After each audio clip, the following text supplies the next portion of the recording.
Thank you to XTEINK for sending us this sample. We asked a couple days ago and they were nice enough to dispatch one and we got one right away. This is the small e-reader that's been circulating around. It has a lot of physical buttons on it. It looks to be like it has some sort of volume and a power button. I don't see a secondary button on the side or anything like that. And the whole box looks like a book with a bind on the side too. And we are going to use Google Translate to understand what that says. And please excuse my pronunciation. I don't have the inflections, but Yu Jingpu, and then we have making reading accessible. So let's crack it open.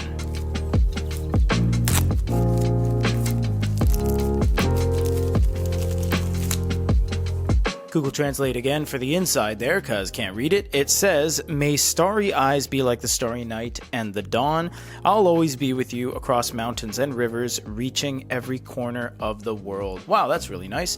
So let us take this out and see what else is in the box. Oh, we got a screen protector. Oh, look at that. Look, nothing else in there. Also, this is not designed to go any further than this. The bind here is only 90 degrees. If you go any further, you are going to crack the seal here. They did not design it to go all the way back, so much like kind of a book, you wouldn't want to do that. So you do have a screen protector installation kit. We have like millions of these around the office over the years. And it looks like you got something... Oh my god, that's thin. Wow, I was like, all right. Should be a really flat C-to-C cable in here perhaps, or maybe no C-to-C cable. Oh, there isn't. Google Translate to the win again. So number 5 is a pierced lead wire, it says, and these are magnetic rings. So you have the forward, oh, they're forward and back buttons. I assume these are going to act as the volume controls as well. Also, oh, look at that. Wait a second. Oh, there's a 16 gig storage in there. I wonder if they use that as the storage. I better not remove it before we turn it on, because that could be that, much like some earlier Kobo devices, they used the transflash, the TF, as the storage. So on the bottom there too, you have a reset button. In my 18 years in this industry, I have never seen a reset button.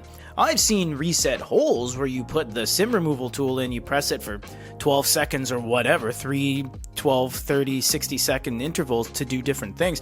I've never seen a dedicated reset button. That's crazy. All right, well, without further ado, let's turn it on. And oh my god, it just started up. Wait a minute. Is this not touchscreen? Oh, it isn't touchscreen. Oh, it's nav. Oh, I see. Left, right, left, right. Okay. Which one's confirm? That's confirm. Okay, this one says language. Let's do English. Okay. Oh, it automatically went to English. Okay, where's the back button? Okay, if that's confirm, that's up and down. That's got to be back. Okay, well, there you go. You have read, folder, settings, sync app, and XT Cloud. We are not going to look any more into that. Thank you very much for stopping by on the unboxing, and stay tuned for the full review of the XTEINK.